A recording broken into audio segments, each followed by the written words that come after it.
राम नहीं मिलते मंदिर के फेरों में, राम मिलेंगे शबरी के झूठे बेरों में।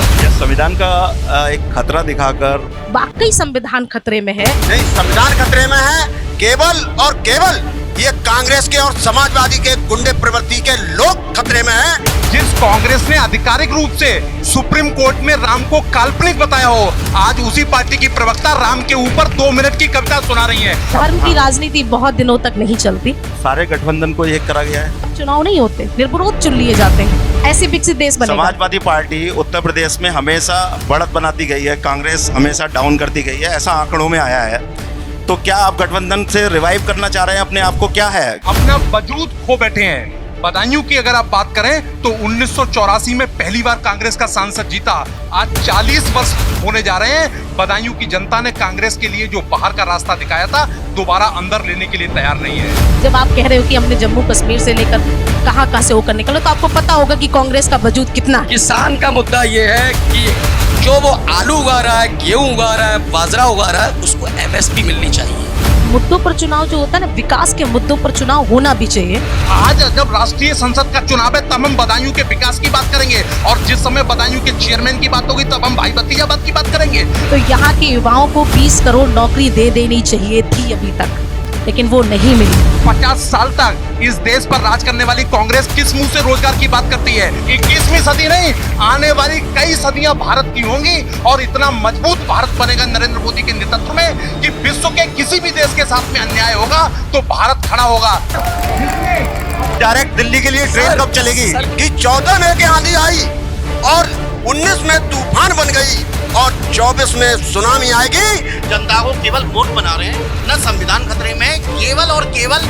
ये बहुत बड़ा आरोप है गुंडा राज वगैरह का। आप क्या कहना चाहेंगे समाजवादी पार्टी और कांग्रेस? आपके घर में 2014 के बाद कितने लोगों को नौकरियां मिली, ये बताओ पहले आप। दातागंज की सीमा से शुरू करिए और बदायूं होते हुए और वजीरगंज होते हुए इस्लाम नगर की सीमा तक 92 किलोमीटर का लंबा गंगा एक्सप्रेसवे जिस भव्यता और दिव्यता के साथ बन रहा है, उसके सामने समाजवादी पार्टी के सभी सांसदों के कार्य बौने पड़ जाएंगे। एक एक्सप्रेसवे आपने बना दिया तो उसकी गिनती हो गई। अखिलेश भैया ने 32 एक्सप्रेसवे बनाए थे।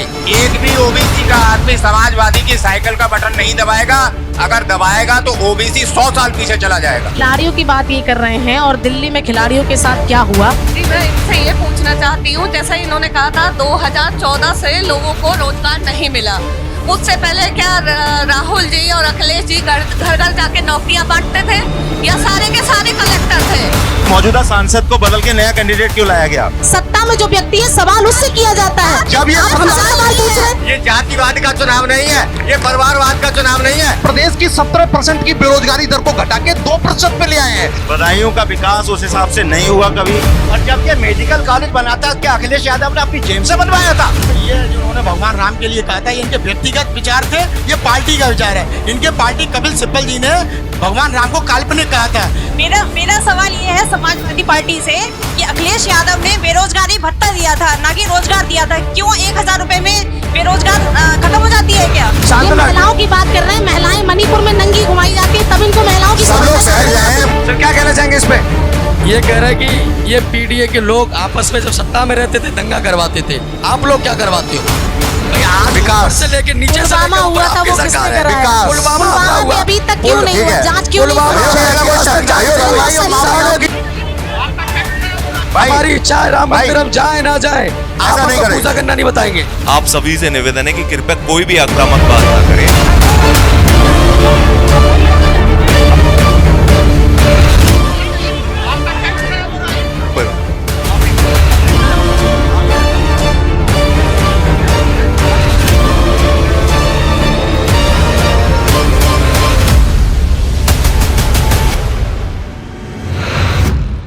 दोस्तों, देश में 400 पार का नारा लेकर चल रही बीजेपी का मुख्य मुकाबला इस बार इंडी गठबंधन के साथ है। ऐसे में इलेक्शन चाणक्य की चुनाव यात्रा कन्याकुमारी से कश्मीर तक देश के अलग अलग लोकसभा क्षेत्र में जाकर वहां की जनता के साथ साथ वहां के राजनीतिक नेताओं से और उनके प्रवक्ताओं से बात करके देश की राजनीति का माहौल जानकर उसे आपके सामने प्रस्तुत कर रही है।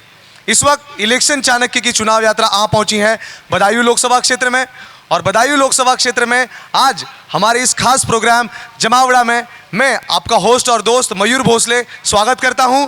हमारे साथ हमारे स्टेज पर है हमारे एडिटर इन चीफ विवेक गुप्ता जी और हमारे आज के खास गेस्ट कांग्रेस पार्टी से प्रवक्ता रजनी सिंह जी, आपका स्वागत है। बीजेपी से प्रवक्ता शैलेंद्र कुमार जी, आपका भी स्वागत है। और समाजवादी पार्टी से प्रवक्ता राजेश प्रधान जी, आपका स्वागत है। डिबेट शुरू करने से पहले मैं आप सबको थोड़ी बातें बता देना चाहता हूँ। हमारा ये लोकतंत्र, जिसे हम दुनिया का सबसे बड़ा लोकतंत्र मानते हैं, और ये जो आज़ादी हमें मिली है, हम सब जानते हैं कि इसमें बहुत लोगों ने खून बहाया। उन सब की कुर्बानी की वजह से आज हम सब यहाँ पर इस खुले आसमान में ये डिबेट का प्रोग्राम कर पा रहे हैं। लोकतंत्र में सबको समान अधिकार दिए गए हैं, सबको अपने बात रखने का अधिकार है। तो यहाँ पर सभी प्रवक्ता है, सभी मान्यवर जो है वो अपनी अपनी विचारधारा और अपनी बात रखेंगे। अगर आप इससे सहमत नहीं हैं तो कोई बात नहीं है, लेकिन उनकी वो राय है, क्योंकि लोकतंत्र में सबको अपनी बात रखने का अधिकार है। तो बदायूं लोकसभा क्षेत्र से हम शुरुआत करते हैं रजनी जी से। रजनी जी, जब मैं बदायूं में आया और मैंने यहाँ की जानकारी लेना और यहाँ को पढ़ना शुरू किया, तो सबसे पहली बात तो मुझे ये पता चली कि एक समय यहाँ पर कभी कांग्रेस पार्टी की टिकट पर सलीम शेरवानी साहब यहाँ से सांसद रहे, वही वो कभी समाजवादी पार्टी में चले गए। उस समय समाजवादी पार्टी और कांग्रेस पार्टी दोनों में एक कड़ा मुकाबला देखने को मिला। इस साल ऐसे क्या कारण रहे कि समाजवादी पार्टी और कांग्रेस पार्टी इस बार यहाँ से बदायूं में एक ही दोनों साथ मिलकर बीजेपी के खिलाफ लड़ रहे हैं? सिर्फ बदायूं में नहीं, पूरे उत्तर प्रदेश में समाजवादी और कांग्रेस लड़ रहे हैं, आपको ये पता ही होगा। और ये अब भी कारण आपको सभी को पता है कि अगर लोकतंत्र को बचाना है और संविधान को अगर बचाना है तो छोटे छोटे दलों को एक साथ आना ज़रूरी था। तो अभी हम सब चीज़ों को मद्देनज़र एक साइड में रखते हुए, और ये ज़रूरी था, हमारे ऊपर के जो लोग हैं नेतागण, उन्होंने ये बहुत अच्छा डिसीजन लिया कि इस टाइम पर गठबंधन होना ज़रूरी है। तो इसलिए यहाँ पर भी सेम पूरा उत्तर प्रदेश में हर सीट पर है, तो यहाँ पर भी गठबंधन के साथ ही हम चुनाव लड़ रहे हैं। तो इस बार जब चुनाव हो रहे हैं तो चुनाव प्रचार में, इससे पहले जब चुनाव प्रचार होते थे तो समाजवादी पार्टी और कांग्रेस पार्टी एक दूसरे पर एलिगेशंस लगाती थी। तो इस बार क्या सारे एलिगेशंस छोड़ के आप एक दूसरे के साथ में मिलकर बस बीजेपी पे एलिगेशंस लगाएंगे? और बीजेपी भी क्या इस बार सिर्फ समाजवादी पार्टी और कांग्रेस पार्टी के ऊपर एलिगेशंस और ये आरोप प्रत्यारोप का ये सिलसिला चलेगा? नहीं, आरोप प्रत्यारोप नहीं, इस बार चुनाव मुद्दों पर है, मुद्दों पर चुनाव होना है, एलिगेशन पे नहीं। न किसी पर कोई एलिगेशन लगा रहा है। इस बार के मुद्दों पर चुनाव जो होता है ना, विकास के मुद्दों पर चुनाव होना भी चाहिए। तो इस बार का चुनाव विकास के मुद्दों पर है कि क्या इससे पहले कितना विकास हुआ है, उस पर चुनाव है, और आगे हम क्या कर सकते हैं, देश के लिए क्या कर सकते हैं, उस पर चुनाव है। तो इस बार का चुनाव मुद्दों पर रहने दिया जाए। मुझे ज़्यादा कहने में आप लोगों से कहा, लेकिन मुद्दों पर होने दिया जाए ये चुनाव। यह संविधान का एक खतरा दिखाकर सारे गठबंधन को एक करा गया है। आपको लगता है कि संविधान का खतरा दिखाया जा रहा है? आपको नहीं लगता? क्या गुजरात में जनता जानना चाहती है कि संविधान खतरे में है, और संशोधन और संविधान खतरे में दिखाकर क्या करना चाहते हैं? मतलब ये पब्लिक की आवाज़ है जो हम लोगों का अभी तक सुनने में आई है कि क्या आप इसको कैसे देखते हैं? क्या आपको लगता है कि संविधान को दिखाया जा रहा है? ऐसा नहीं है, वाकई संविधान खतरे में है। ये गुजरात की सूरत सीट पर, एक लोकसभा सीट पर, आपको पता ही होगा क्योंकि आप पत्रकार साथी हैं, तो आपको जानकारी होगी कि वहाँ पर क्या हुआ कि पहले ही निर्विरोध किसी को चुनाव, वहाँ पर 5 से 10 लाख वोटर रहा होगा, और उससे हमने पहले ही उससे अधिकार छीन लिया कि आप वोट नहीं दे सकते। तो ये कहीं ना कहीं मुझे लगता है कि लोकतंत्र की हत्या है। तो हम दिखा नहीं रहे हैं, ये चल रहा है। और इससे पहले भी आपने देखा एमएलसी चुनाव, बहुत सारे चुनाव जो होते थे अब चुनाव नहीं होते, निर्विरोध चुन लिए जाते हैं। तो ऐसे ही धीरे धीरे एक एक करके ख़त्म किया जा रहा है, और आगे चल के मुझे लगता है कि हो सकता है कि अगला चुनाव हमको देखने को भी ना मिले और वोट करने का मौका भी ना मिले। तो इस बार हम चाहते हैं कि इस बार का चुनाव मुद्दों पर हो और संविधान को बचाने का चुनाव है। आप क्या कहें? जैसा कि मेरी साथी को पैनलिस्ट ने कहा, मैं सबसे पहले तो इस बात पर मैं आपके चैनल के माध्यम से मैं देश की जनता का ध्यान आकर्षित करना चाहता हूं कि ये मुद्दों पर चुनाव की मजबूरी नहीं है, ये अपना वजूद बचाने की मजबूरी है। और जो लोग उत्तर प्रदेश की ज़मीन पर अपना वजूद खो बैठे हैं, बदायूं की अगर आप बात करें तो 1984 में पहली बार कांग्रेस का सांसद जीता। आज 40 वर्ष होने जा रहे हैं। बदायूं की जनता ने कांग्रेस के लिए जो बाहर का रास्ता दिखाया था, दोबारा अंदर लेने के लिए तैयार नहीं है। उत्तर प्रदेश की सरजमी पे बात करें, पिछली विधानसभा चुनाव में जिनको एक विधायक की सीट नहीं जीत मिली, वे अपना वजूद बचाने के लिए कभी बसपा के साथ और कभी समाजवादी पार्टी के साथ गठबंधन किया करते हैं। इस गठबंधन की तो धज्जियां तब उड़ गईं जब राहुल गांधी की वायनाड सीट पर उनकी गठबंधन के साथी मार्क्सवादी कम्युनिस्ट पार्टी के डी राजा की पत्नी एनी राजा ने अपना प्रत्याशी बताकर इस गठबंधन की सच्चाई देश की जनता के सामने खोल दी। इस गठबंधन की तो सच्चाई ममता बनर्जी ने बताई कि इनके लीडर ऑफ अपोजिशन के खिलाफ, अधीर रंजन चौधरी के खिलाफ जिस सब स्टैंडर्ड भाषा का प्रयोग ममता बनर्जी ने किया है, पूरे देश के जनता ने देखा है कि इस गठबंधन की सच्चाई क्या है। और बहन ने जो सूरत का प्रकरण बताया, अगर उसमें भाजपा की गलती है तो आपने अपने प्रत्याशी को निलंबित क्यों किया? सूरत के प्रत्याशी को कांग्रेस के शीर्ष नेतृत्व ने लापरवाही से नामांकन पत्र भरने का दोषी मानते हुए उसको कान पकड़ के बाहर का रास्ता दिखाया। और सूरत की बात छोड़िए, इंदौर के प्रत्याशी ने जब अपना नामांकन वापस लिया तब उसने कांग्रेस के नेतृत्व को क्या शीशा दिखाया। और आज पुरी की जिस कांग्रेस के प्रत्याशी ने अपना कैंडिडेचर कांग्रेस को वापस किया है, उसने आज कांग्रेस को क्या मुंह दिखाया? ये कांग्रेस नहीं, ये देश की जनता भी देख रही है। उसने सीधा सीधा आरोप लगाया है कि कांग्रेस की पार्टी मुझे वायदे के मुताबिक फंड उपलब्ध नहीं करा पाई है, इसलिए मैं चुनाव मैदान से छोड़ रही हूं।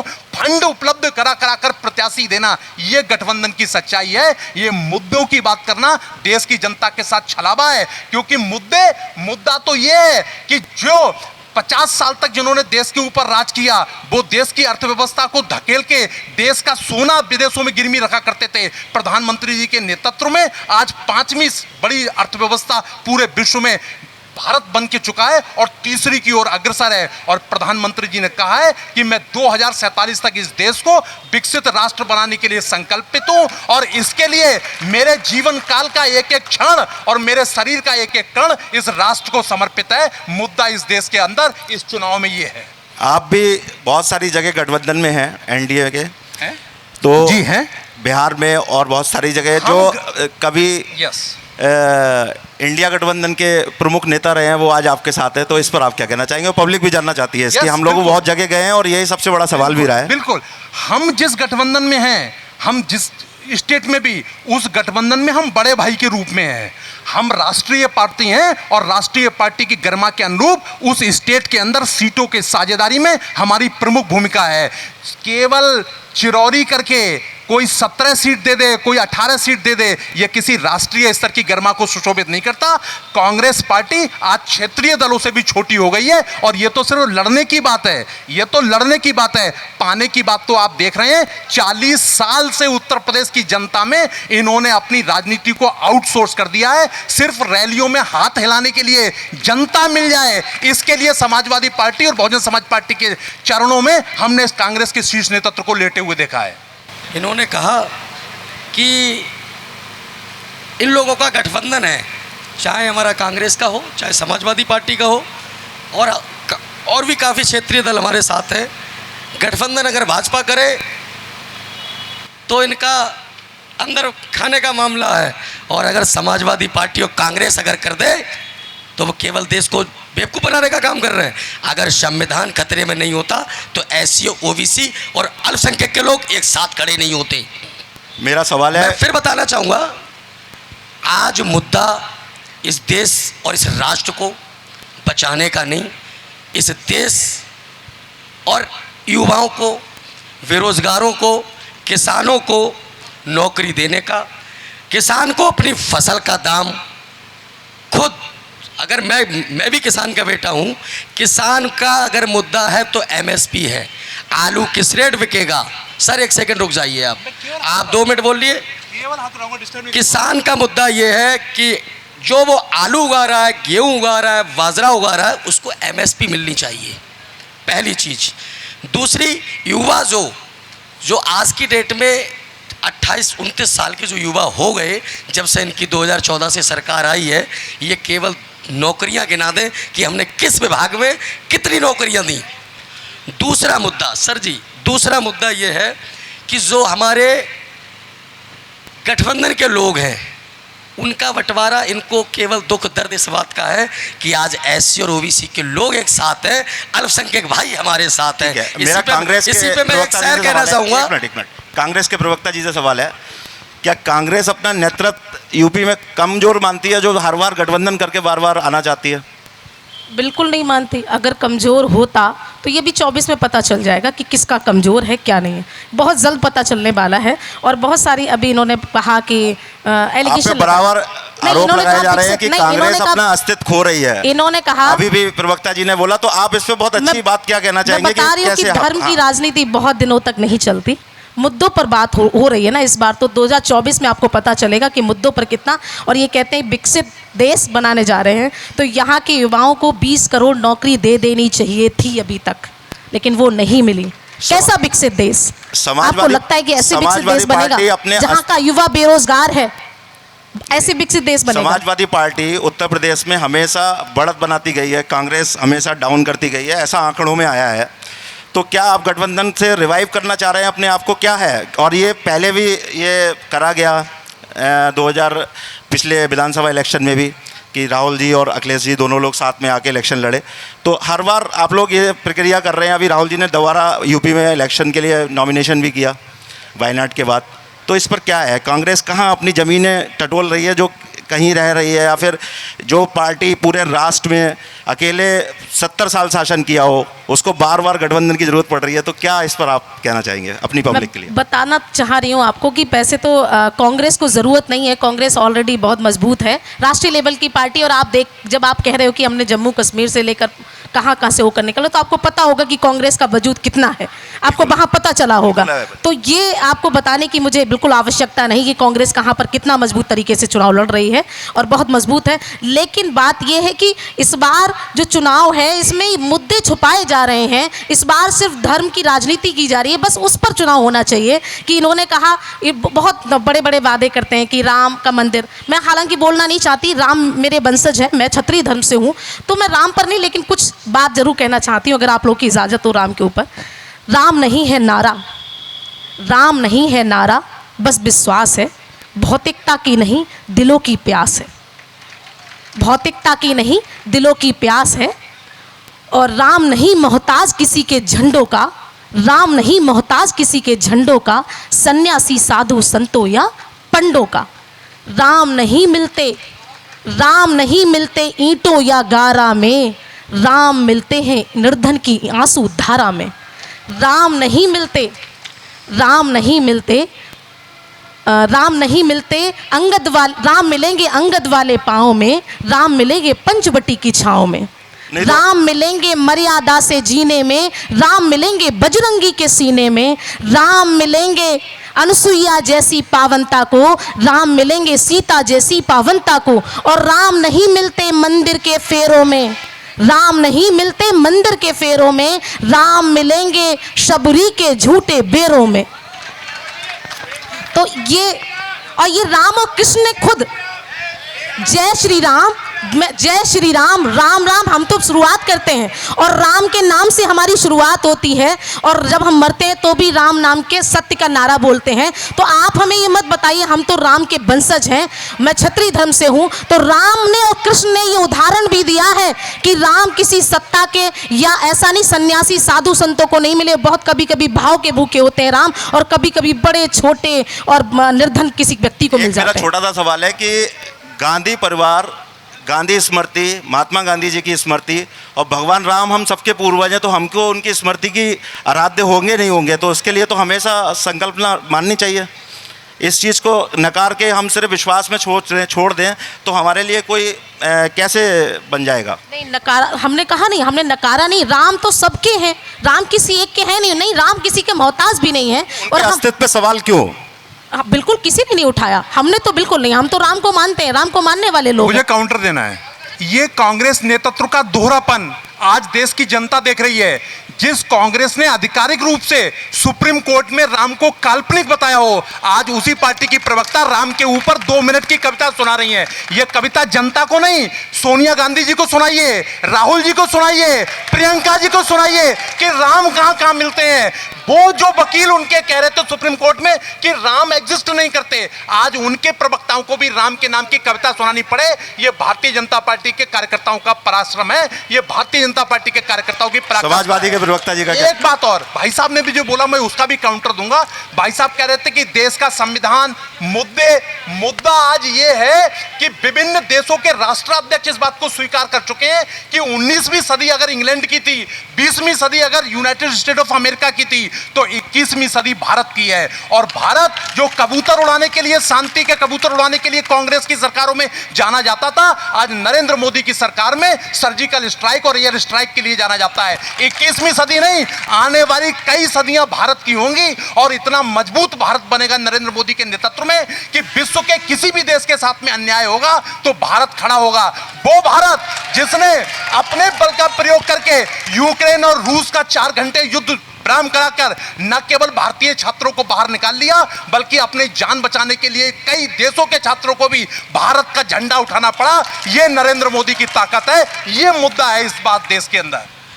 मैं अभी बताना चाहूँगा, अभी बागी जी की और इनकी जो डिबेट हो रही थी कि सोनिया गांधी जी को 2 मिनट का जो राम के ऊपर जो इन्होंने दोहा सुनाया या कविता थी वो बहुत अच्छी थी। और हमें और बागी जी को और किसी भी इंडिया गठबंधन के लोगों को राम के बारे में बताने की ज़रूरत नहीं है।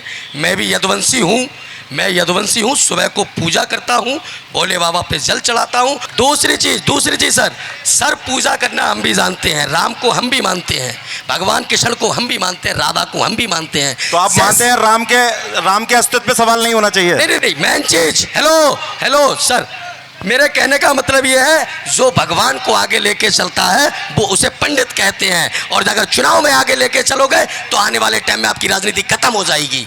दूसरी चीज, अगर ये जो कह रहे हैं कि सर हमारा डंका भी बज रहा है पूरे ऑल ओवर वर्ल्ड में, अरे तुम्हारी सरकार है 14 से तो तुम्हारा डंका तो बज रहा है, मगर आपने जमीनी स्तर पे क्या किया? हमारे बदायूं के मुद्दे क्या है, हमारे बदायूं की परेशानी क्या है, इस पर किसी ने बात की? सर समाजवादी से बहुत सवाल करें, हमारे बदायूं की परेशानी क्या है? एक मिनट, समाजवादी पार्टी ने जब भी यहाँ पे काम किया है बदायूं में, हमने पब्लिक में भी गया हूँ, मैं बदायूं से ही हूँ, तो मैं समझता हूँ कि बहुत ज़्यादा जो विकास कार्य हैं बदायूं की जनता को मिले हैं समाजवादी शासन में, और उनको वो बताते भी रहे हैं कंटिन्यूटी के साथ कि यहाँ पर जैसे आप ये अपने 5 काम गिना दे भाजपा के, 10 सालों के 5 काम, बड़े काम, और जो भी बड़े काम है केवल मंदिर मस्जिद, हिंदू मुस्लिम मैं गिनाऊंगा, पाकिस्तान बिल्कुल नहीं। 5 नहीं, आप इसको जवाब दें। पहले तो मैं अपने साथी को पैनलिस्ट से आग्रह करूंगा कि देश में चुनाव किस स्तर का है। देश में चुनाव, देश की सबसे बड़ी संसद राष्ट्रीय स्तर का चुनाव है, मुद्दे राष्ट्र के होंगे, राष्ट्र से शुरू होकर स्थानीय स्तर के मुद्दे होंगे। लेकिन बदायूं के साथ हमेशा ये हुआ है कि कोई भी कैंडिडेट आके बदायूं के मुद्दों की बात ना करके बाहर के मुद्दों की, राष्ट्र के मुद्दों एक बार मुझे कहने दीजिए, ये मुद्दों से एक बार मुझे कहने दीजिए। मैं बदायूं के भाई ने मुझे आग्रह किया कि 5, मैं आपको विश्वास दिलाता हूं 6 मुद्दे में गिनाऊंगा। लेकिन मेरा सबसे बड़ा एक प्रश्न यह है कि एक भारतीय जनमानस के अंदर आप जैसी मीडिया के माध्यम से मैं आग्रह करूंगा कि हमें एक जनमानस की समझ बनानी पड़ेगी। एक पार्षद, एक सभासद, एक चेयरमैन जो केवल और केवल विकास के लिए समर्पित है, उसका भारत की अर्थनीति पे कोई फर्क नहीं पड़ सकता, कोई योगदान नहीं हो सकता। एक विधायक देश की रक्षा नीति तय नहीं कर सकता, लेकिन एक सांसद देश की रक्षा नीति तय कर सकता है, एक सांसद देश की अर्थनीति तय कर सकता है, एक सांसद भारत की अर्थव्यवस्था कैसे बनेगी तय कर सकता है। यह राष्ट्रीय स्तर का चुनाव है। प्रवक्ताओं को समझ होनी चाहिए कि हम किस मुद्दे की बात करेंगे। आज जब राष्ट्रीय संसद का चुनाव है तब हम बदायूं के विकास की बात करेंगे, और जिस समय बदायूं के चेयरमैन की बात होगी तब हम भाई भतीजाबाद की बात करेंगे। इसलिए मैं कहूंगा कि बदायूं के विकास की बात जरूर होनी चाहिए, लेकिन बात होनी चाहिए कि राष्ट्रीय स्तर पर भारत का गौरव कौन बढ़ा सकता है, यह अहम मुद्दा है। और राष्ट्रीय स्तर पर भारतीय जनता पार्टी ने भारत के गौरव को बढ़ाने का काम किया है। भाई का आग्रह स्वीकार करते हुए मैं बताना चाहूंगा कि दातागंज की सीमा से शुरू शुरू करिए और बदायूं होते हुए और वजीरगंज होते हुए इस्लाम नगर की सीमा तक 92 किलोमीटर का लंबा गंगा एक्सप्रेसवे जिस भव्यता और दिव्यता के साथ बन रहा है, उसके सामने समाजवादी पार्टी के सभी सांसदों के कार्य बौने पड़ जाएंगे। और बिनावर में जो औद्योगिक कॉरिडोर प्रस्तावित हुआ है, स्वीकृत हुआ है, जिस दिन यह औद्योगिक कॉरिडोर की जमीन ली गई, उसी दिन पूरे बदायूं जिले के किसानों की जमीन को 4 चांद लग गए, उसकी कीमतें आसमान छू गईं। इसके अलावा दातागंज में अभी 2 महीने पहले उत्तर प्रदेश के यशस्वी मुख्यमंत्री योगी आदित्यनाथ और केंद्रीय पेट्रोलियम मंत्री हरदीप पुरी ने जिस एथेनॉल प्लांट का उद्घाटन किया और आज पराली से एथेनॉल बनाने का काम भी बदायूं में शुरू हुआ है, यह भी बदायूं के गौरव को बढ़ाने का काम करता है। महिला पीएससी की बटालियन दातागंज में देखकर यह भी बदायूं की सुरक्षा को काम करता है। और बदायूं के अस्पताल में सदियों से सीटी स्कैन की सुविधा नहीं थी, आज बदायूं की जनता को फ्री में सीटी स्कैन मिलता है। चिकित्सीय स्थिर सुविधाओं को भी स्तरीय बनाने का काम किया। आप क्या बात करते हैं, आपने एक ओवरब्रिज बना दिया, उसके जस्ट बाजू में आप बदायूं के रहने वाले हैं, एसपी आवास और एसपी कार्यालय के सामने अंडरब्रिज, गठौना में अंडरब्रिज, नगला सर्की के आगे अंडरब्रिज, ऐसे 9 अंडरब्रिज बनाकर रेलवे के स्ट्रक्चर को मजबूत किया है। आप किस विकास की बात करते हैं? विकास की बात और भारतीय जनता पार्टी के साथ में, जिनके लिए विकास भ्रष्टाचार का अवसर लेकर आती थी। जिस दौर में मेडिकल कॉलेज बना, उसी दौर में हमारे पूर्व सांसद की कोठी बन गई, उसी मेडिकल कॉलेज के सीमेंटो सरिया से। और बे भ्रष्टाचारी जो सत्ता में होते थे तो सफाई महोत्सव मनाया करते थे, और जब सत्ता से बेदखल हो जाते हैं तो जब सत्ता में रहते हुए बॉम्बे से नाचने वालों को बुलाया करते हैं, और जब सत्ता से बेदखल हो जाते हैं तो स्थानीय नाचने वालों को भी नहीं नचाते। ये तो स्तर है इनका विकास का। विकास की बात समाजवादी पार्टी करती है। मैं प्रवक्ता जी को बताना चाहूंगा, जब ये मेडिकल कॉलेज बना था उससे पहले माननीय पूर्व सांसद धर्मेंद्र यादव जी की कोठी बन गई थी। इनको जानकारी नहीं है इस बात की। सर मैं एक सवाल पूछना चाहूंगा आप तीनों से मैं एक सवाल पूछना चाहूंगा। यहाँ पर कभी कांग्रेस पार्टी भी सत्ता में रही, समाजवादी पार्टी का इसे गढ़ भी कहा जाता था, और भारतीय जनता पार्टी भी यहाँ पर सत्ता में रही। पर मुझे मेरा सवाल कंप्लीट करने लीजिए।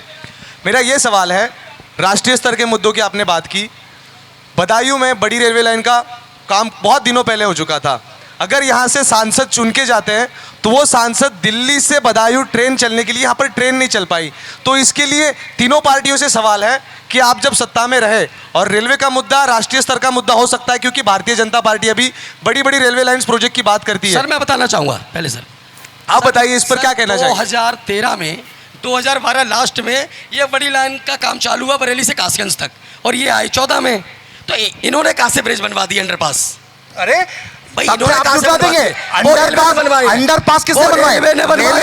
रेलवे कमाई करती है, वो रेलवे ने बनवाए हैं। इन्होंने कहाँ से बनवाए हैं? रेलवे तो भारत सरकार के अंतर्गत आता है। रेलवे तो भारत सरकार के अंतर्गत आता है। आप अपने सांसद के काम गिनाओ। रेलवे तो केंद्र सरकार के अंतर्गत ही आती है। रेलवे तो केंद्र सरकार के अंतर्गत ही आती है। रेलवे तो केंद्र सरकार के अंदर आती है। सर जी आप अपने समझाइए। सुनो 2013 डायरेक्ट रेल लाइन चलने की बात हो रही है, बदायूं की जनता को डायरेक्ट पॉइंट है, जो भाई का पॉइंट है वो भाई को पहले समझाइए। नहीं ठीक है, वो उन्होंने बात रख दी अपनी, लेकिन बदायूं से डायरेक्ट दिल्ली के लिए ट्रेन कब चलेगी? दिल्ली का सांसद यहाँ से चुन के जाता रहेगा। भैया सुनो सर, 2014 में इनकी सरकार आई, 2012 लास्ट में बड़ी लाइन का काम चालू हो गया था, 13 में बंद थी।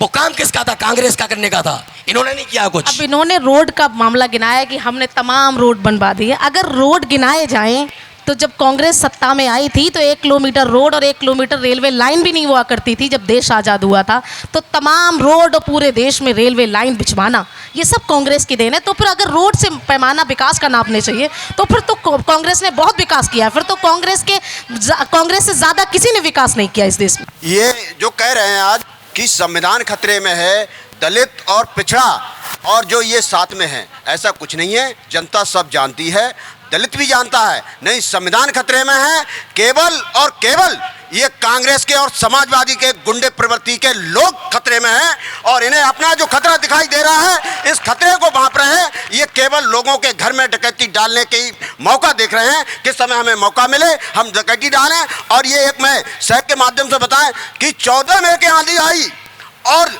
19 में तूफान बन गई और 24 में सुनामी आएगी और विश्व की जनता बोलेगी जय श्री राम, जय श्री राम। ये बहुत बड़ा आरोप है गुंडा राज वगैरह का। आप क्या कहना चाहेंगे समाजवादी पार्टी और कांग्रेस? मैं आपसे पूछना चाहूंगा। मैं कहना चाहूंगा अगर आपकी जो सुनामी आएगी वो 2014 से सुनामी आ चुकी है।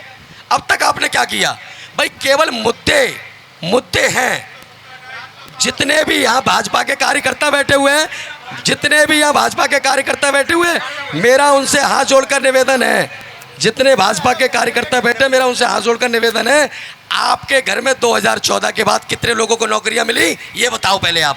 सपा वाले बताएं, मायावती का गेस्ट हाउस कांड किसने किया? ये बहुत बड़ा सवाल है सर।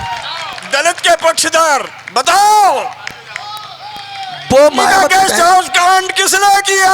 बहन जी, मायावती का जो कांड था वो केवल एक अफवाह थी, कुछ नहीं था। मैं दलित समाज से हूं और जाटव समाज से हूं। जो षड्यंत्र रचा था आदरणीय विधायक थे ब्रह्मदत्त द्विवेदी जी, अगर वो नहीं होते तो उसी दिन यही जो शिवपाल सिंह हैं, इन्हीं के बेटे आदित्य यादव हैं, ये उनकी वहीं हत्या कर देते और बीजेपी थी जो बहन जी को मुख्यमंत्री बनाया। और जाटव और दलित समाज को अगर संविधान खतरे में होता तो आज वो इतने बड़े महत्वपूर्ण सबसे बड़े राज्य उत्तर प्रदेश का मुख्यमंत्री एक गरीब परिवार में जन्मी बहन जी के लिए नहीं बनाते। और ये समाजवादी का दोहरा चरित्र है। और कल भी आदरणीय शिवपाल यादव ने निटली और जाने क्या क्या बोला है, और जाटव समाज के लिए ये क्या देंगे, क्या संविधान को बचाएंगे, ये कुछ नहीं, ये केवल और केवल झूठ बोलते हैं। मैं सर कहना चाहूँगा, सर मैं कहना चाहूँगा, अगर ये जाटव समाज और यादव समाज अगर एक हो तो आप मानना, मैं उस गांव से आता हूँ जहाँ पे 60% जाटव वोट है। मेरा ब्लॉक को जानी पड़ता है, मेरी ग्राम पंचायत चतुइया है, और मेरे गांव में मेरे केवल 50 वोट है यादवों के, और जाटव समाज के 700 वोट हैं। आप क्या बात करते हो?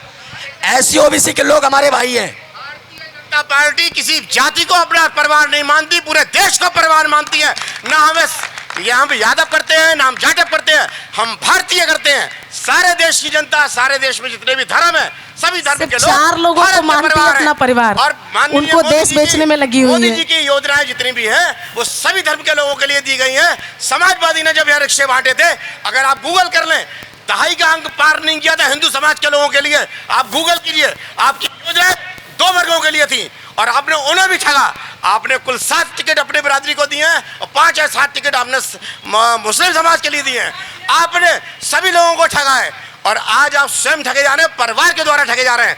कन्नौज में जब अखिलेश जी का नॉमिनेशन के लिए उनका अनाउंसमेंट हुआ, जिस दिन नॉमिनेशन कराया उससे एक दिन सर सवाल अगर एक एक करके ले लें तो ज्यादा बेटर रहेगा, क्योंकि आप लाइन पोर्ट हो तो उसका जवाब एक से एक सवाल एक सवाल करेंगे। परिवार, आपने परिवारवाद किया, चलिए परिवार। अखिलेश जी ने उससे एक दिन पहले कहा था कि मैं नेता प्रतिपक्ष का पद नहीं छोड़ना चाहता, क्योंकि उनको खतरा था कि मैं दिल्ली चला जाऊंगा तो मेरे चाचा मुझे बाहर का रास्ता दिखा देंगे।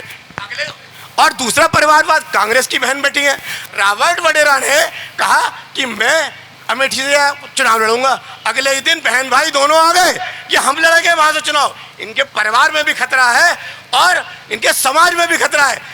4 जून विपक्ष शून्य, 80 सीटें यूपी में भारतीय जनता पार्टी की आएंगी। 80 नहीं, आप 80 से 85 समाजवादी पार्टी से ये बहुत बड़ा सवाल है।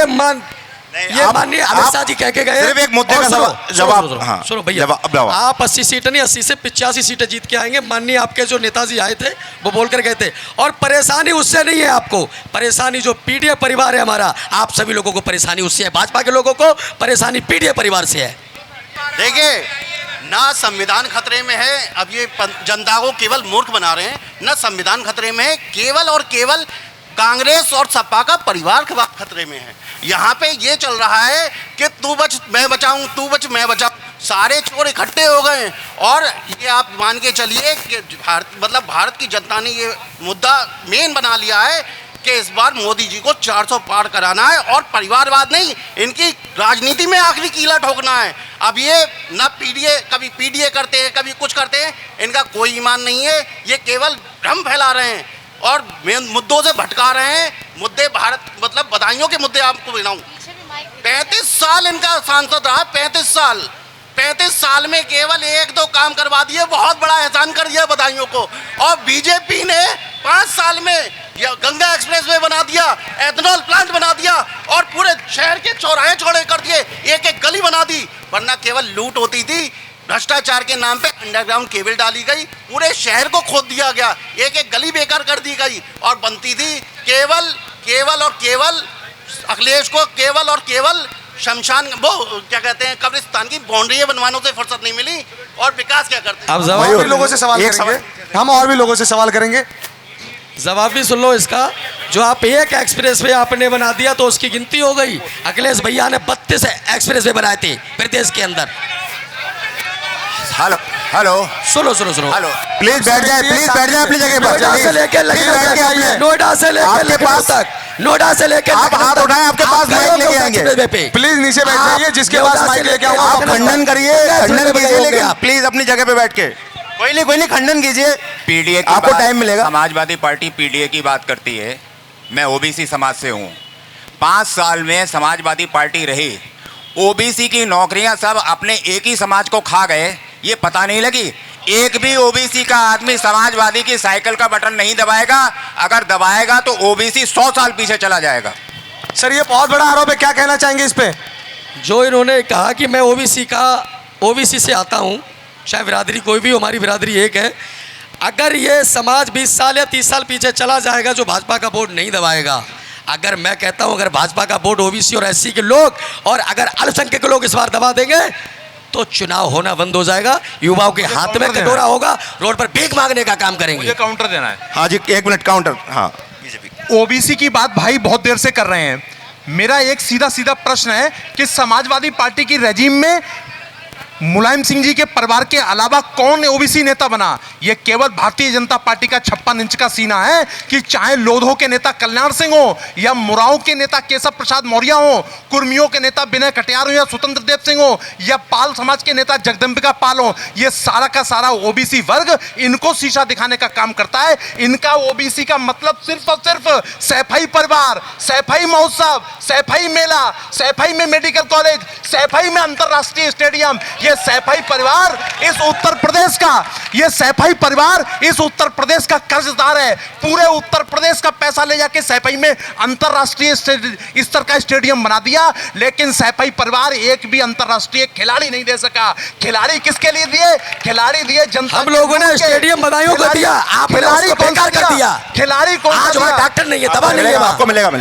खिलाड़ी कौन सा दिया? खिलाड़ी ऐसा दिया जो अपनी सहपाठियों के साथ में जल क्रीड़ा कर रहा है। ये खिलाड़ी ये अंतरराष्ट्रीय स्टेडियम खिलाड़ियों के साथ में आप गलत करें, खिलाड़ियों के साथ में आप गलत काम करें। हम लोग खिलाड़ी ले रहे हैं। पूरा विश्वास है खिलाड़ियों की बात तो मत कांग्रेस, आप बताएं, आप क्या कहना चाहेंगे? खिलाड़ियों की बात ये कर रहे हैं और दिल्ली में खिलाड़ियों के साथ क्या हुआ?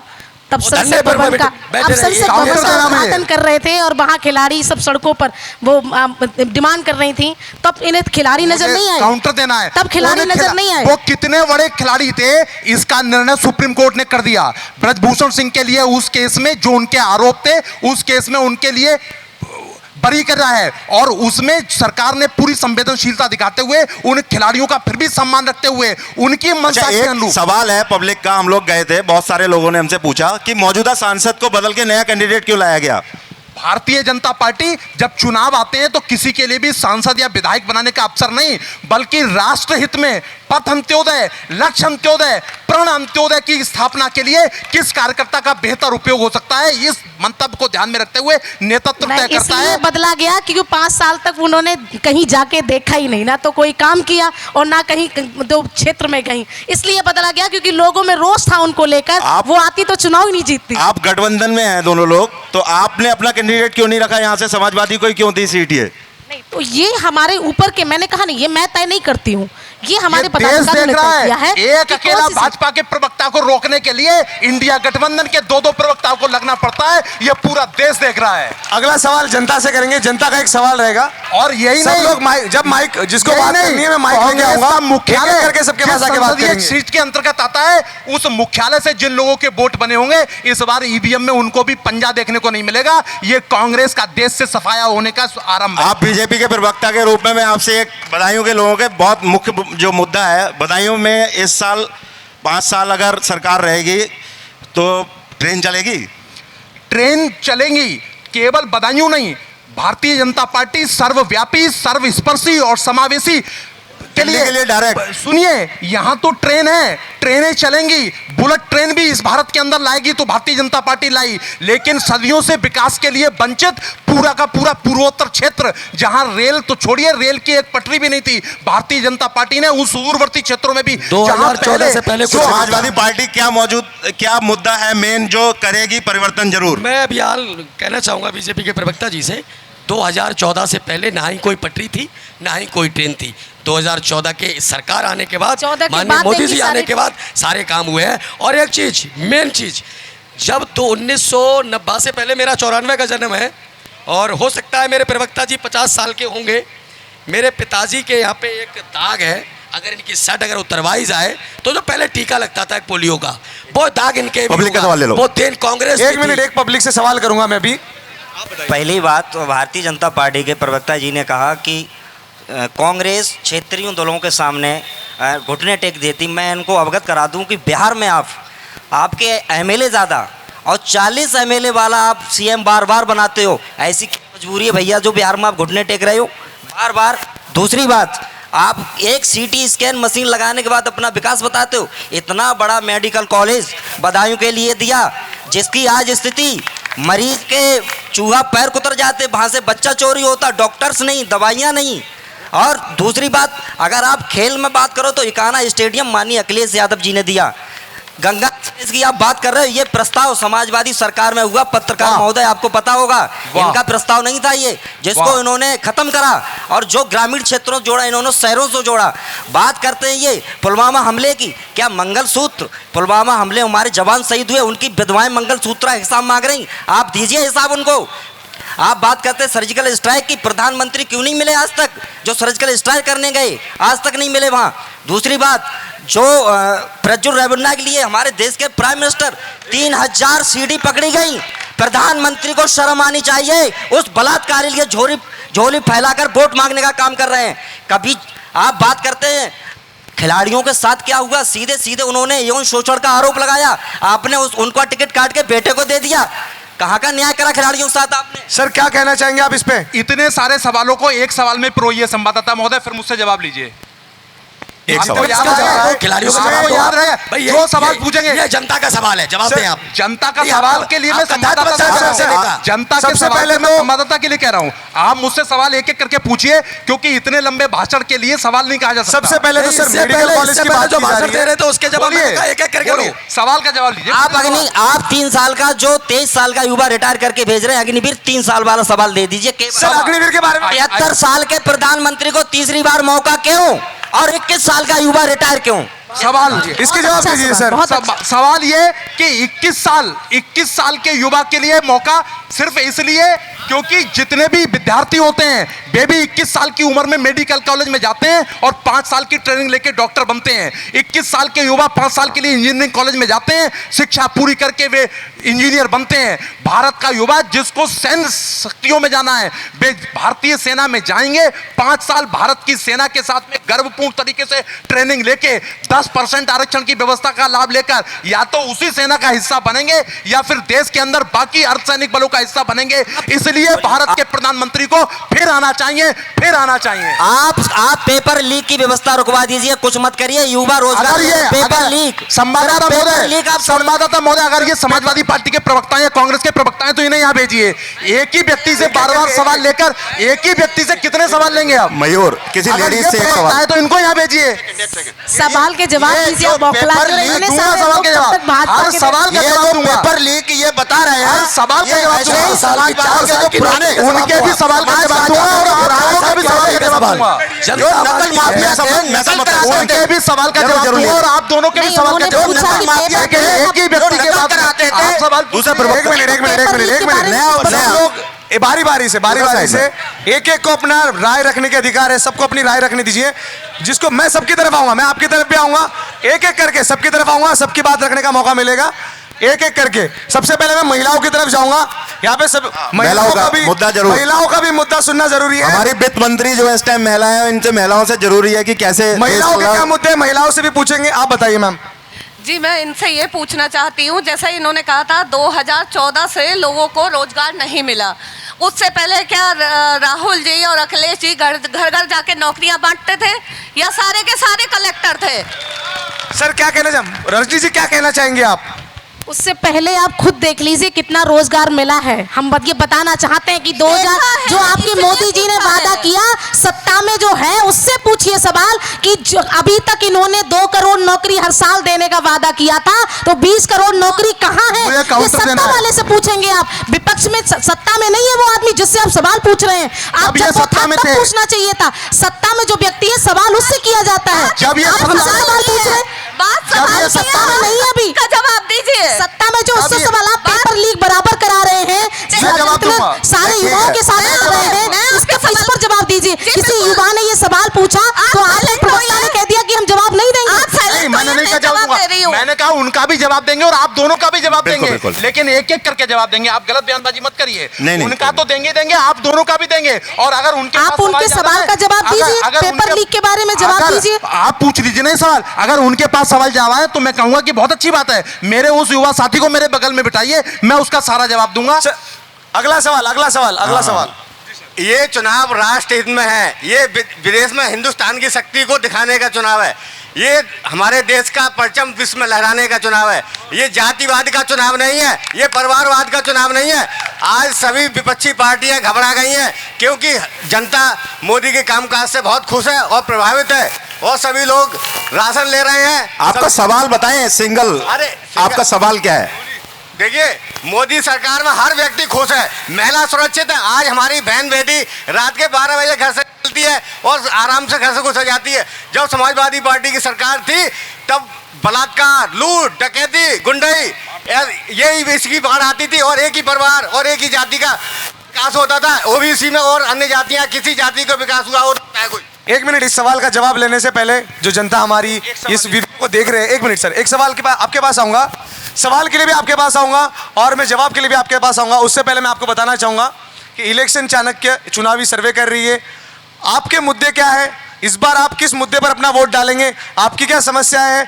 यहाँ स्क्रीन पर आपको हमारा नंबर दिख रहा होगा, आप इस नंबर पर मिस कॉल दीजिए और आपकी क्या समस्या है आप हम तक पहुंचाइए। वो समस्या हम सरकार तक पहुंचाएंगे, पक्ष और विपक्ष सबके सामने आपकी समस्या हम पहुंचाएंगे। मैं एक बार नंबर भी प्रोनाउंस कर देता हूँ, 777-1963 777 777-1963 777। इस नंबर पर आप मिस कॉल देकर आपके चुनाव के क्या मुद्दे हैं, आपकी क्या समस्या है, ये हम तक पहुंचाइए। हम पक्ष विपक्ष सबके सामने आपकी समस्याएं रखकर देश को और इस लोकतंत्र को मजबूत बनाने के लिए आपके साथ है। सर, हम लोगों की तरफ बढ़ेंगे, इससे पहले आप जवाब दे दीजिए उनके सवाल का। मेरी बहन ने एक सवाल किया, बहन ने उसका जवाब ये दिया कि सत्ता पक्ष से ये सवाल करिए। मैं पूछता हूं कि 50 साल तक इस देश पर राज करने वाली कांग्रेस किस मुंह से रोजगार की बात करती है? जब इनके गठबंधन की सरकारें थी 17% बेरोजगारी दर हुआ करती थी, आज घटकर 2% बेरोजगारी दर हो गई है। ये रोजगार की बात करते हैं? मैं बेरोजगारी दर के अलावा यूनिकॉर्न शब्द देश की जनता ने पहली बार कब सुना? 2014 के बाद यूनिकॉर्न शब्द सुना, और आज यूनिकॉर्न के मामले में देश के युवाओं ने अपनी मेहनत के बल पर आज जापान और जर्मनी को भी पीछे छोड़ दिया है। आज यूनिकॉर्न के मामले में भारत नंबर 1 निकल गया है। मैं अपने साथी पैनलिस्टों को सलाह देना चाहूंगा कि कर्मचारी भविष्य निधि की साइट पर जाएं और देखें कि वे कौन से 6.5 करोड़ युवा हैं जिनके नियोक्ताओं ने उनके खातों में अंशदान डालकर उनकी नौकरी पक्की होने का सबूत इन विपक्षी नेताओं को दिया है। जाकर कर्मचारी भविष्य निधि की साइट पर जाकर देखें। युवाओं को प्रधानमंत्री ने पकौड़े तलने का एडवाइस आप बोलिए। मैं प्रवक्ता जी की बात का जवाब देना चाह रहा हूं। जितने आज जो सरकारी कर्मचारी हैं, कुछ रिटायर हो चुके हैं, कुछ होने वाले हैं। आज कल इस साल अगली साल 4 साल बाद वो कांग्रेस ने भर्ती किए थे। अगर प्रदेश में भर्ती हुए तो समाजवादी ने भर्ती किए थे। उस टाइम आपकी सरकार थोड़ी थी। 2014 के बाद बताओ आपने कितना रोजगार दिया? 2014 के बाद के आंकड़े दे रहा हूं। नहीं, रोजगार हमारे ये नहीं है का बहुत मुद्दा। ये नहीं है कि मुद्दा ये नहीं मुद्दा है। मुद्दा ये नहीं कि हम राष्ट्र के लिए वोट करेंगे। अरे हमारी रोजी रोटी की जुगाड़ होनी चाहिए। हमारे क्या है योजना जिससे रोजगार बढ़ेगा? बधाइयों में आप केवल राष्ट्र, आपकी सरकार है, आप जो चाहे वो कर सकते हैं। प्रवक्ता जी जवाब। सर एक सेकंड, आप जो चाहे आज की डेट में प्रदेश में देश में जो चाहे वो लागू कर सकते हैं। उस चीज को नहीं, जो चाहे करेंगे तो आप कहेंगे संशोधन वो संविधान बदल रहे हैं, जो करेंगे संविधान के तहत करेंगे। इसके बाद आप संविधान के तहत कैसे रोजगार बढ़ा सकते हैं वो बताएं। कहना चाहूंगा इसके बाद चुनाव ही नहीं होगा, ये लास्ट चुनाव है 2024 का। इससे बड़ा कोई झूठ हो नहीं सकता और यही झूठ बोलते रहे मैं कामना करूंगा और जनता इनको इनके स्थान पे पहुंचाने का काम लगातार कर रही है।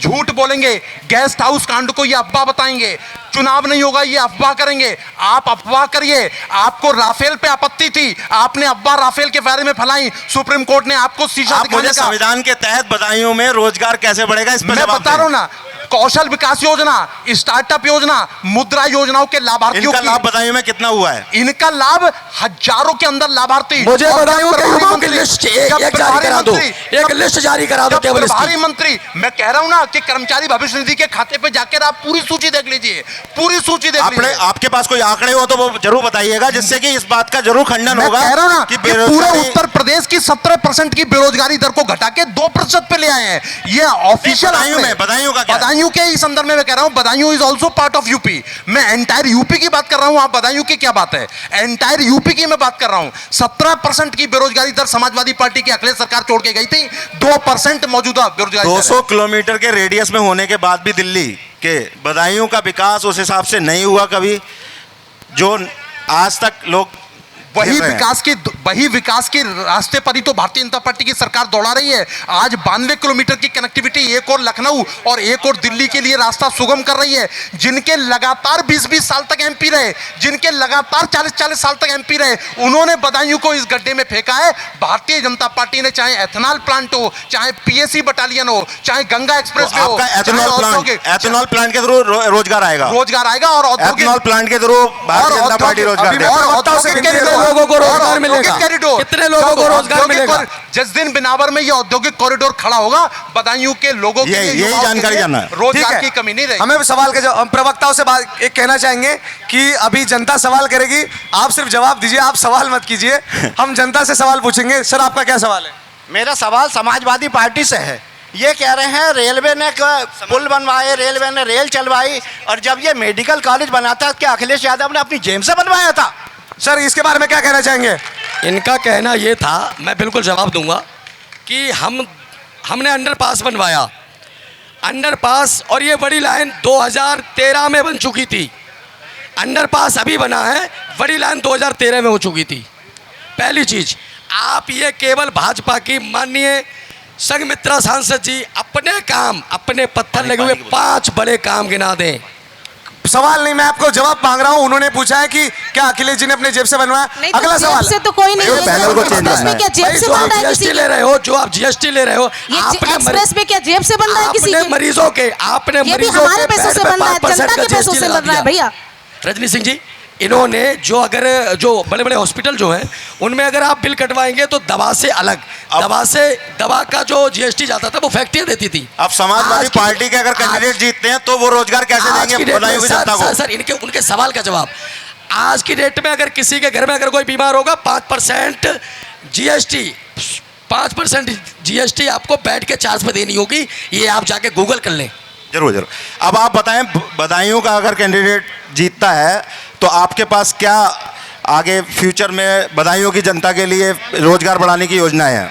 जिस टाइम हम सत्ता में होंगे उस टाइम नहीं, सत्ता नहीं, अगर बदायूं से लोकसभा कैंडिडेट आपका जीतता है तो वो बदायूं की जनता को किस तरीके से लाभान्वित करेगा रोजगार के लिए, वो योजनाएं बताएं आप भी। पहली योजना, और पूरा ये इंडिया गठबंधन दोनों के लिए है। पहली योजना कलेक्टिवली आप लोगों का क्या योजनाएं हैं जिससे बदायूं की जनता लाभान्वित होगी रोजगार की समस्या को लेकर? पहली योजना ये है, जो सरकारी पदों पर भर्तियां खाली पड़ी हैं, पहले उनको भरने का काम करेंगे। उसके बाद आटा और डाटा देने का फ्री काम करेंगे, ठीक। और उसके बाद बात रही आपके किसानों की, किसानों को एमएसपी देने का काम करेंगे। इससे बड़ा काम कोई नहीं हो सकता, क्योंकि अगर आज नहीं, फिर भी जो रोजगार है वो कहाँ? इसमें देखिए, किसान तो वैसे भी पैदा कर रहा है, बस उसको मूल्य मिल जाएगा, किसान को एमएसपी, लेकिन अगर रोजगार की बात करते हैं तो रोजगार युवा को कैसे मिलेगा, वो योजना बताइए। कांग्रेस के घोषणा पत्र आपने देखा ही कि 30 लाख उन्होंने कहा खाली। आप पूरा एक्सप्लेन कीजिए, क्योंकि आपकी पब्लिक को आपको काउंटर करना है। 30 लाख पद जो खाली पड़े हैं वो कांग्रेस भरने का काम करेगी जैसी सत्ता में आती है। और कांग्रेस इंडिया गठबंधन की सरकार अगर बनती है तो इसके साथ युवाओं को उन्होंने कहा कि हर जिले पे 1 करोड़ों का हम फंड रखेंगे, जहाँ की वो अगर स्टार्टअप करना चाहेंगे किसी बिजनेस में तो उसके लिए भी होगा। इसके अलावा किसी भी तो आप तो स्टार्टअप योजना को आज खंडन कर रहे हैं कि सही नहीं है। नहीं, हमने कहा कि इनके टाइम पर कितना रोजगार, हम रोजगार की बात कर रहे हैं। रोजगार में हमने बताया कि हमारे जितने भी युवा साथी हैं, ऐसा नहीं लग रहा कि आप वही चीजें बोल रहे हैं जो दूसरी सरकार, मौजूदा सरकार बता रही है। हमारे घोषणा पत्र जैसा किसी का घोषणा अगर है तो ये बता दें कि मुद्दों पर किस मुद्दों पर चुनाव लड़ रहे हैं। ये अपने मुद्दे बता दें, हमारे सवाल की तरफ बढ़ते हैं। मुद्दे छोड़िए, अब सवाल की तरफ बढ़ते हैं। 1 मिनट, जनता के बहुत सारे सवाल हैं।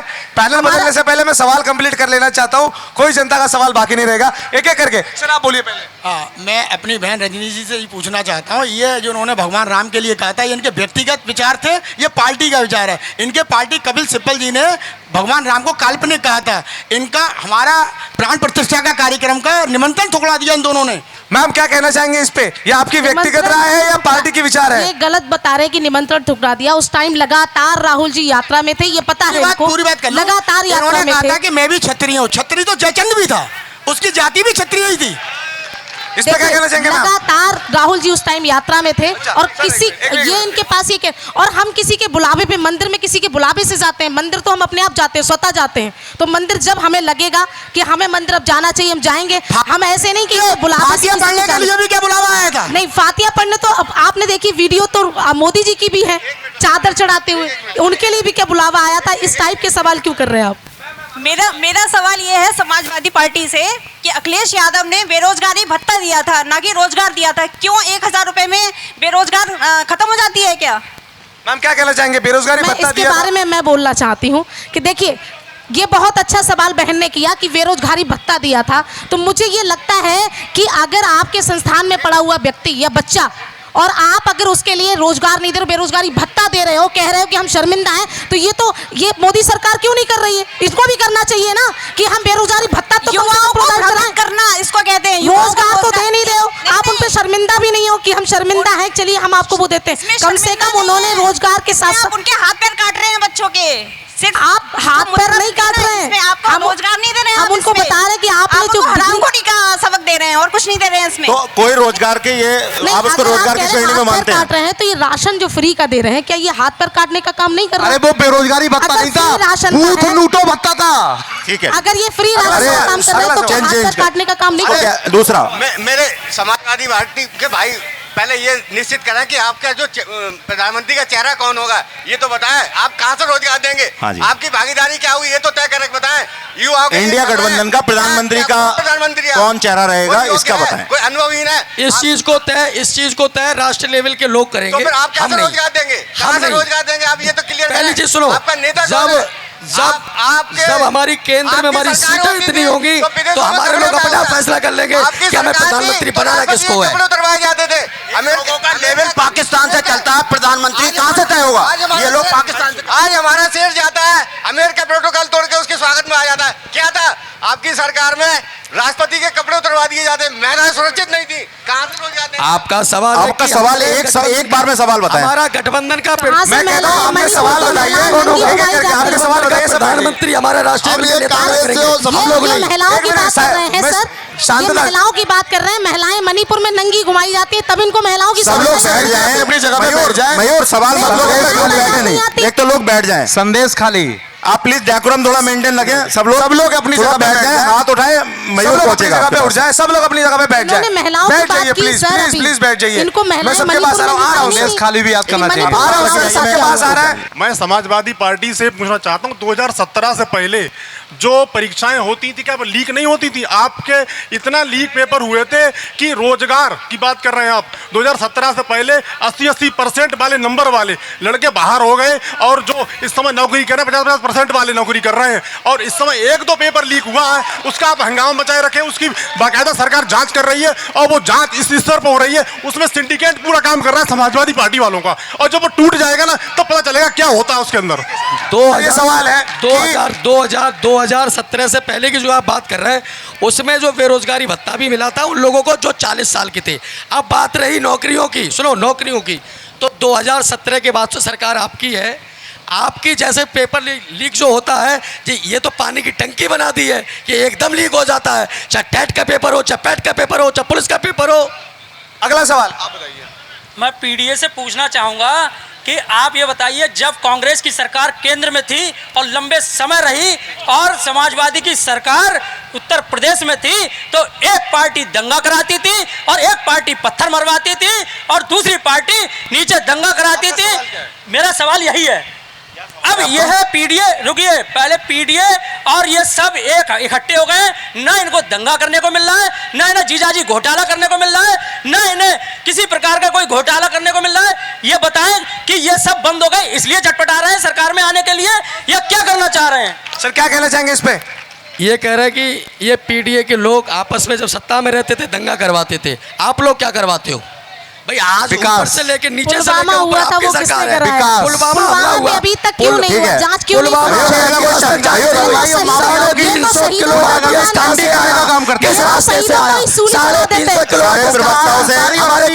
रोकने का काम करते हैं? ये सवाल पूछ रहे हैं, पुलवामा पे क्यों नहीं सवाल पूछते? ये मैं ये कहना चाह रहा हूँ, मैं अपने भाजपा साथियों से पूछना चाहता हूँ मोहित भाई, कि जो ये हिंदुस्तान नहीं पूरे वर्ल्ड का इलेक्ट्रॉन बॉन्ड का घोटाला हुआ है 6,500 करोड़ का, वो इसके बारे में बताएं हमारे लिए।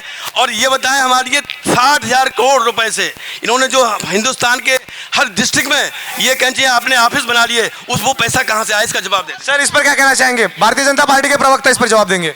जो कांग्रेस का मुख्यालय नेशनल हेराल्ड केस में जिन्होंने दलाली खाई, कांग्रेस का कोषाध्यक्ष मोतीलाल बोरा से लेके ये जवाब नहीं हुआ, ये जवाब नहीं हुआ, के कार्यालय ये जवाब नहीं हुआ, नेशनल हेराल्ड केस में जो जवाब नहीं हुआ, नेशनल हेराल्ड जमानत पर है, ये जवाब नहीं हुआ। ऐसा मत कीजिए, आप अपनी बात बताइए कि मैं उसी का सवाल पूछेंगे, मैं उसी को आगे दिखाने का काम करूंगा। नेशनल हेराल्ड केस में सोनिया गांधी, राहुल गांधी, मोतीलाल बोरा जमानत पर है या नहीं है? बोलिए। मैं कहूंगा कि आपके पास उस सवाल का जवाब नहीं है क्या? सवाल का जवाब है 6,500 रुपए। भाई ने 6,500 रुपए इलेक्टोरल बॉन्ड का मुद्दा उठाया। मैं पूछना चाहता हूं कि उसी इलेक्टोरल बॉन्ड के माध्यम से, चलिए हमें सवाल का जवाब नहीं मिल रहा, अगले सवाल की तरफ चलते हैं। गठबंधन को भी सवाल का जवाब नहीं मिला, सवाल का जवाब नहीं मिला, सवाल का जवाब नहीं है इन्होंने दिया, इन्होंने सिर्फ काउंटर किया। इनका कहना यह है कि महिलाएं सुरक्षित हैं। मणिपुर की घटना पूरा विश्व जान चुका है कितनी सुरक्षित है महिलाएं। दूसरी बात, इंडिया गठबंधन के पास जवाब दूंगा, तीसरा सवाल भी जवाब दूंगा। ये दम्मा लेके जाना कि तुम्हारा जवाब नहीं दिया, तुम्हारा जवाब देंगे और 7 मई को भी जवाब देंगे और 4 जून को भी जवाब देंगे। हाँ, मैं समाजवादी पार्टी के प्रवक्ता से पूछना चाहता हूँ, ये कहते हैं कि हम साहब मुर्गा खा के, ये मुर्गा शराब और शराब इनकी सबकी ये मानसिकता जब प्रवक्ता की है तो पार्टी कैसी होगी? ऐसी समाजवादी का चरित्र जनता ने नकार दिया है। ये हमेशा देश को, समाज को बांटने ये काम करते हैं। सवाल क्या है सर आपका? सवाल क्या है कि हमारा राज्य ऐसे सुरक्षित रहेगा? आपका प्रधानमंत्री नहीं है, आप लोग मध्यावधि चुनाव चाहेंगे क्या? गठबंधन की सरकार को हम लोग वोट देंगे? हम लोग जनता हैं, हम सब समझते हैं। मोदी जी जिंदाबाद। सर सवाल कुछ नहीं था। मैं बहुत देर से यहाँ पर लोकल मुद्दे की चर्चा हो रही है। एंकर साहब ने भी ये पूछ लिया कि आपने अपना कैंडिडेट क्यों बदला। हम समाजवादी पार्टी से पूछना चाहते हैं कि आपने अपना कैंडिडेट क्यों बदला है? आप ही बताएं अपना कैंडिडेट आपने क्यों बदला? ये राष्ट्रीय लेवल का माननीय राष्ट्रीय अध्यक्ष अखिलेश यादव जी का जो आदेश है वो हमें सर्वप्रिय है। हमारे जितने कार्यकर्ता हैं सभी को सर्वप्रिय है। और बात रही इनके और आप आज की डेट में उनके विकास कार्य बाकी में जो हुए हैं दिखते हैं, उनके ऊपर चुनाव भी लड़ रहे हैं, तब भी उनको बदल दिया गया। भाजपा ने कैंडिडेट बदला क्योंकि अगर माननीय संघमित्रा जी वोट मांगने जाती तो समाजवादी पार्टी क्यों बदला? दे के क्यों बदला? प्रवक्ता से मैं सबसे ये कहना चाहूंगा, आप अपने बारे में जो बता रहे हैं वो आप अपने बता रहे हैं। मयूर, आप अपने बारे में बता सकते, किसी के ऊपर आप टिप्पणी नहीं कर सकते, किसी के पर्सनल चीज पर आप टिप्पणी नहीं कर सकते। आप आरोप लगा सकते तो तथ्य के बेस आरोप लगाइए, आप ऐसे आरोप नहीं लगा सकते। प्लीज आप सब लोग अपना फोन निकाले, पहले सब लोग जगह पे बैठ जाइए, जगह पे 2 मिनट बैठ जाइए। हाँ, फोन निकाले 7771963 इस नंबर पे मिस कॉल करें 1 टाइम। आप सभी से निवेदन है कि कृपया कोई भी आक्रामक बात ना करें, कोई भी ऐसा गलत मैसेज नहीं जाना चाहिए। वो मैं समझ रहा हूं, हाँ बिल्कुल बिल्कुल। आप एक मिनट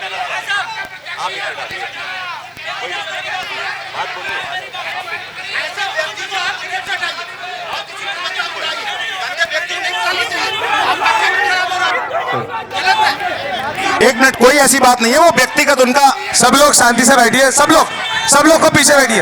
एक मिनट, सब लोग पीछे बैठिए। अब आप लोग शांत। भाई आपका नाम क्या है? हिमांशु जी अब आप बैठ जाइए, ठीक है? हिमांशु जी अब आप बैठ जाइए अपनी जगह पर। सब लोग राष्ट्रगान गाएंगे।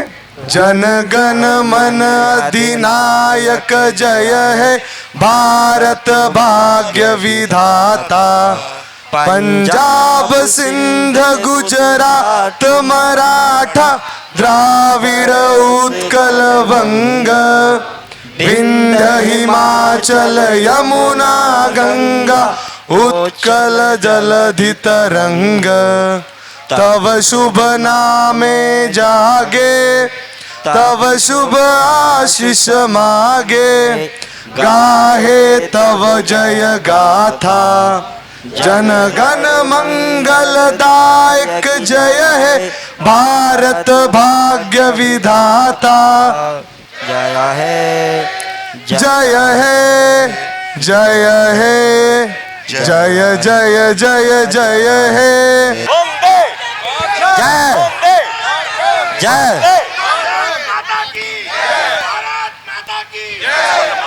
आप सभी लोग इलेक्शन चाणक्य के इस कार्यक्रम में आए, आप सभी ने अपने मुद्दे उपस्थित किए और हमारे सभी प्रवक्ता जो उन्होंने उसके जवाब दिए उसके लिए धन्यवाद। आपको अगर ये वीडियो देखना है तो आप इलेक्शन चाणक्य के YouTube चैनल पे जाके इसको देख सकते हैं। आपको अगर ये वीडियो अपने डायरेक्ट मोबाइल नंबर पे चाहिए तो आप हमारे नंबर 777-1963-777 पर मिस कॉल कर दे। सभी लोग बैठ जाएं, सारे लोग बैठ जाएं प्लीज, कोई भी नहीं जाएगा अभी। मेरी आप लोगों से रिक्वेस्ट है, मिस कॉल दे दीजिए। 777-1963-777 पर मिस कॉल कर दें प्लीज।